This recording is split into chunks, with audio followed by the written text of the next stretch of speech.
Bagaimana tata cara ziarah ke kubur? Apakah ada doa atau surah khusus yang dibaca pada saat ziarah? Bagaimana dengan kebiasaan menabur bunga dan penyiraman air di kuburan? Ya. Tentu saja kalau yang kita lihat dari hadis Nabi SAW, beliau sering berziarahi Baqi di hari Senin dan Kamis, kuburan para sahabat. Nabi SAW datang dan Nabi mengucapkan salam kepada mereka. Di antara doanya adalah Assalamualaikum dara qaumin mu'minin. Keselamatan bagi kalian wahai penghuni tempat orang-orang beriman.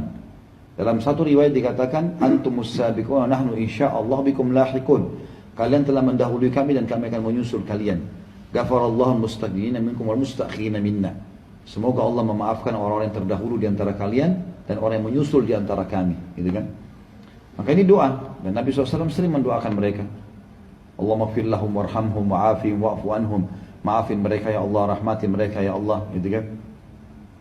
Dan berikanlah kepada mereka keselamatan dan seterusnya. Kita boleh berdoa. Itu doa yang saya tahu, yang ziarah kubur.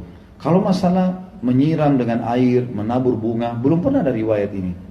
Tidak pernah ada riwayat masalah ini. Jadi tidak ada hubungannya antara air yang disiram di kuburan dengan selamatnya orang itu nanti dari siksa kubur. Tidak ada hubungannya sama sekali.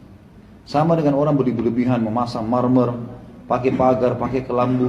Ada hadis Nabi SAW mengatakan kepada Ali bin Abi Thalib, wahai Ali, saya wasiatkan kepadamu jangan kau temui kuburan di muka bumi kecuali kau sama ratakan dengan tanah.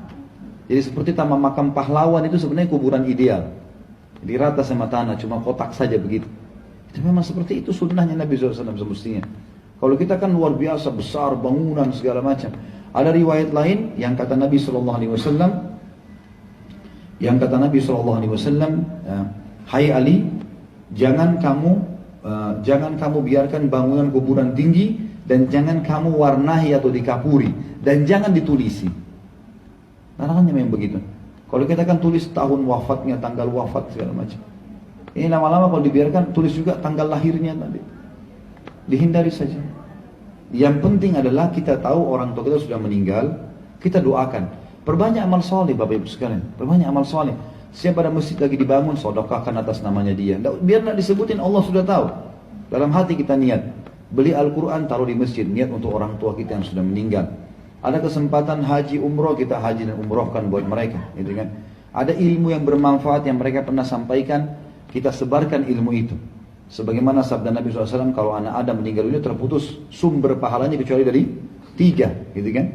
Ilmu yang bermanfaat, sedekah jariyah, bangunan atau sebuah fasilitas yang dipakai terus kayak masjid, rumah anak yatim, jalanan, jembatan, sumur segala macam ini.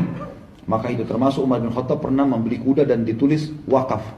Ya lillahi ta'ala, siapa saja mau pakai boleh. Kayak kita sekarang mobil ambulan, mobil apalah ya, transportasi apa, itu semua termasuk sedekah jariyah.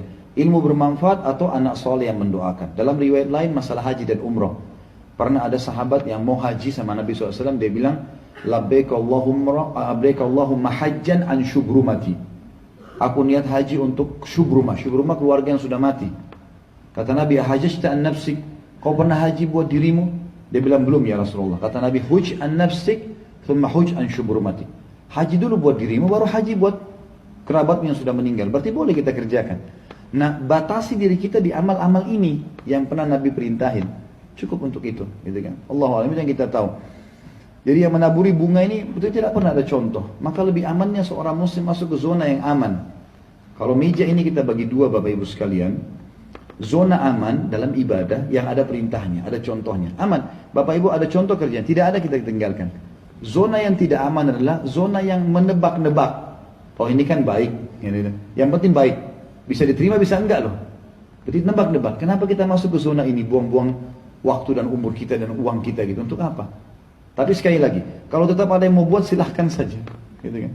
Sebab kadang-kadang kalau kita tidak ucapin kalimat yang terakhir ini nanti dikira kita larang-larang segala macam.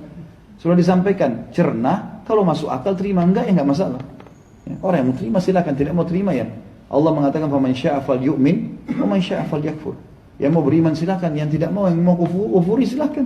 Gitu kan? Karena kalau ada orang subhanallah, masa sih tabur bunga aja enggak bisa, siram air enggak bisa. Loh Rasulullah enggak kerjain. Masalahnya kita punya panduan kan, suri tauladan kita. Lebih baik uang yang kita pakai beli bunga, beliin Al-Quran, sedekahkan di depan kuburan sama orang miskin, niat untuk orang tua kita. Sampai tuh, gitu kan? Itu jauh lebih baik.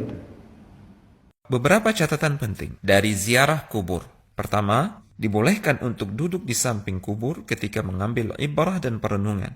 Namun duduk di atas kubur, maka ini hukumnya haram. Berdasarkan sabda Nabi SAW yang artinya, Rasulullah SAW telah melarang untuk mengapur atau menembok kuburan, duduk-duduk di atasnya, dan mendirikan bangunan di atasnya. Kedua, tidak menyembelih kurban di kuburan, sekalipun diniatkan untuk Allah. Ketiga, tidak melaksanakan salat di kuburan, apalagi menghadap kuburan, karena Rasulullah SAW bersabda yang artinya, bagian bumi seluruhnya bisa digunakan sebagai tempat salat, kecuali kuburan dan kamar mandi.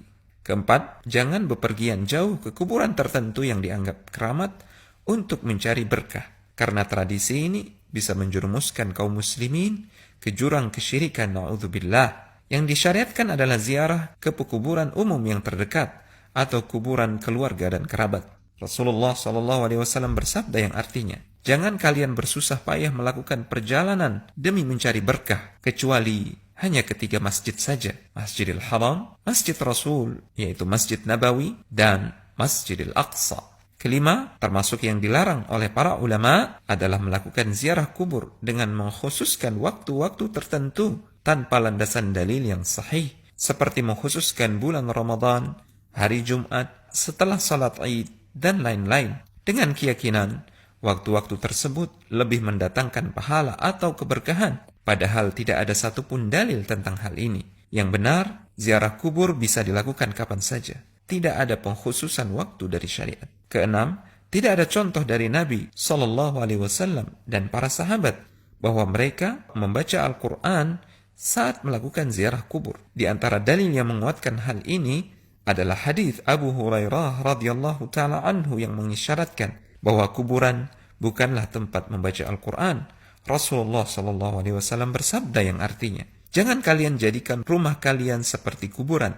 Sesungguhnya syaitan benar-benar lari dari rumah yang dibacakan di dalamnya surat Al-Baqarah. Ketujuh, jangan menjadikan kuburan sebagai masjid atau tempat perayaan, karena Rasulullah SAW bersabda yang artinya, semoga laknat Allah atas Yahudi dan Nasrani, dikarenakan mereka telah menjadikan kuburan nabi-nabi mereka sebagai masjid tempat beribadah. Al-Hujjah.com